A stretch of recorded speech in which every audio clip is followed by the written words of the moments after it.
ఇప్పుడు లైవ్ చూద్దాం. జరిగిన చర్చల మీద నేను అర్థం చేసుకుంది వైఎస్ఆర్సీపీ పాలన గురించి వీటి గురించి ఏం కాకుండా నేను ప్రత్యేకించి ఇంతకుముందు ఎట్లాగైతే ఆకర్షితున్నాయి నేను 2009లో వచ్చాను. అది కూడా చాలా స్వల్ప తేడాతో ఓడిపోయారు విశాఖ తూర్పు నియోజకవర్గం నుంచి. 2014 కూడా అదే పరిస్థితి.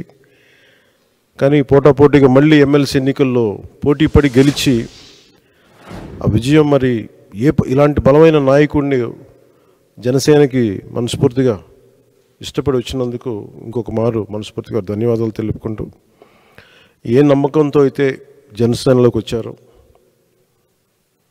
మీకు మనస్ఫూర్తిగా నేను వ్యక్తిగతంగా పార్టీ పరంగా భరోసా ఇస్తున్నాను. మీకు అండగా ఉంటాం. మీతో పాటు వచ్చిన మీ అందరికీ కూడా ఈ రోజున కండువాలించిన ప్రతి ఒక్కరు కూడా పేరు పేరున మీరు ఒకళ్ళు ఇద్దరు నాకు ఖచ్చితంగా యువరాజ్యంలో చేశారని అనుకుంటా ఉన్నాను. మీరు చేశారు దుర్గాప్రసాద్ గారు.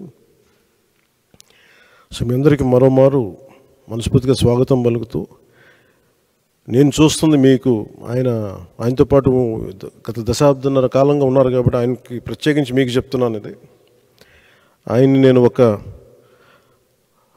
నియోజకవర్గం దృష్టితో చూడట్లేదు. అలాంటి బలమైన వ్యక్తులు రాష్ట్రానికి చాలా అవసరం.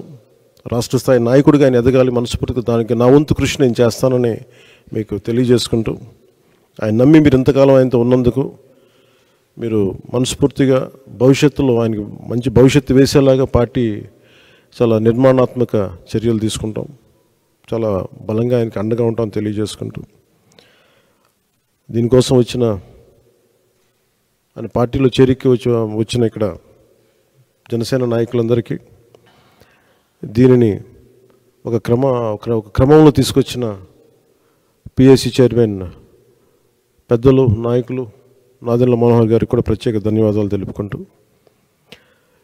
ఈ సందర్భంలో ఎన్నికలు రాబోతున్నాయి.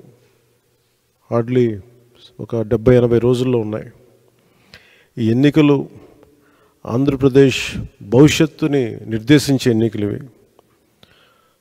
ఏ అభివృద్ధి కోసం అయితే మీరు అందరూ అహిర్నిశలు వైసీపీకి దాదాపు 2014 నుంచి ఆవిర్భావం నుంచి ఆయన పనిచేసిన వ్యక్తి. అంటే మీ అందరి ఆశలు కూడా ఉత్తరాంధ్ర అభివృద్ధి కానీ మీ వ్యక్తిగతంగా మీరు ఎదగడంతో పాటు ఉత్తరాంధ్ర అభివృద్ధి, రాష్ట్ర అభివృద్ధిని ఆకాంక్షించే మీరు చేశారు. అది ఎంతవరకు జరిగిందనేది మీకు అందరికీ తెలుసు. కానీ మీ ఏ ఉద్దేశం కోసం అయితే మీరు రాజకీయాల్లోకి వచ్చారో, ఏ ఉద్దేశం కోసం అయితే ఒక పార్టీని యువరాజ్యం తర్వాత మళ్ళీ మీరు నమ్ముకొని వైఎస్ఆర్సీపీలోకి వెళ్ళి చాలా అండగా నిలబడిపోయారు. నేను మీరు ఇంత మాత్రం ప్రేమ నమ్మకం చూపిస్తే దానికి నేను 100 ఇంతలు చేసేవాడిని. సో దాన్ని దృష్టిలోనే పెట్టుకోండి. ఇది ప్రత్యేకించి సందర్భంలో చాలా మాట్లాడాలని ఉంది, కానీ ఇంకా సమయం ఉంది, వాటి గురించి మాట్లాడతాను. ఇంకా నాకు ఆంధ్రప్రదేశ్ భవిష్యత్తు చాలా ముఖ్యం. జనసేన చాలా కీలకమైన పాత్ర వహించాలి భవిష్యత్తులో. ఆ కీలకమైన పాత్రలో వంశీకృష్ణ యాదవ్ గారు కూడా చాలా ముఖ్య భూమిక వహించాలి.